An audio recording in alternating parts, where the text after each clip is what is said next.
À 7h54, un grand bonjour à Stéphane Guillon. Bonjour Stéphane. Bonjour. On est en retard, effectivement. Alors aujourd'hui, je vais vous parler des Jeux paralympiques qui réunissent actuellement à Pékin les plus grands athlètes handicapés du moment, paraplégiques, tétraplégiques, amputés, aveugles, infirmes cérébraux. C'est la crème du handicap, ce qu'on fait de mieux. Les sourds ont été déplacés, ils participent dorénavant au Deaf Olympics. Sur les départs de course, ils partaient ou trop tôt ou trop tard, c'était ingérable. Et puis en cas de victoire, jouer son hymne national à un sourd, non. En tout cas, la compétition est magnifique. Avec le décalage horaire, c'est retransmis la nuit à la télé. C'est une vraie leçon de courage.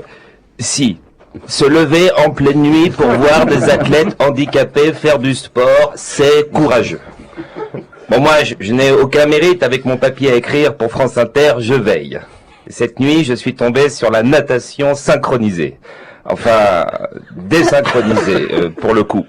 J'ai pas tout de suite compris de quoi il s'agissait. J'ai vu d'abord une jambe sortir de l'eau, une seule, puis un bout d'épaule. J'ai cru qu'il s'agissait du film de Steven Spielberg, Les Dents de la Mer, après le passage du requin.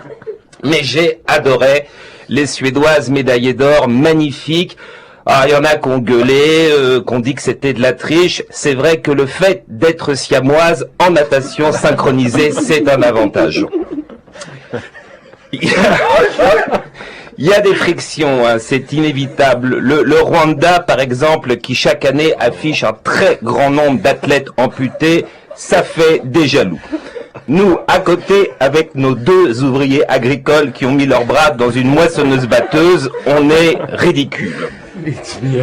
Les Russes, pareil. Toute leur génération d'athlètes originaires de Tchernobyl, ça fait des envieux.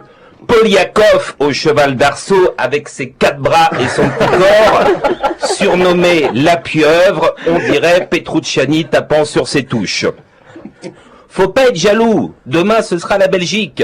Grâce à leur incident nucléaire d'il y a 15 jours, en 2024, à Vancouver, ils seront imbattables. Alors, il y a des épreuves incroyables, hein, je vous encourage à regarder. Demain, à 1h du mat, le water polo pour paraplégiques. Toutes les minutes, les fauteuils sont hissés à la surface. En cas de faute, on replonge l'athlète.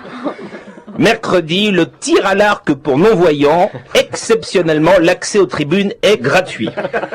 Alors, tout ne fait pas l'unanimité. L'athlète Salim Zdiri, qui s'était pris il y a 2 ans un javelot en plein vol, les compétitions pour non-voyants, il est contre. Et puis, le handisport, c'est propre, à part 2-3 roues de fauteuil roulant gonflés à l'hélium, très peu de dopage. Oh, je vous encourage à regarder. En plus, avec les Chinois, l'organisation est impeccable. En revanche, si vous êtes valide, n'y allez pas en voiture. Toutes les places de parking sont handicapées. Il n'y a que 3 places valides. On les reconnaît, il y a une paire de jambes peintes sur le bitume. Mais soyez sûr que 9 fois sur 10, il y a un connard en fauteuil qui vous l'invite. Voilà. J'avais très envie de parler de cet événement un peu boudé par les médias, hormis évidemment la défaite des Bleus face à l'Autriche.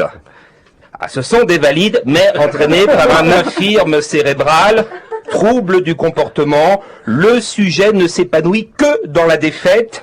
Élimination en Coupe du Monde, il demande sa femme en mariage.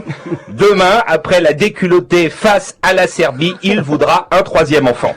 L'important, comme disait l'autre, c'est de participer. Mais quand même, à demain. À demain, Stéphane Guillon.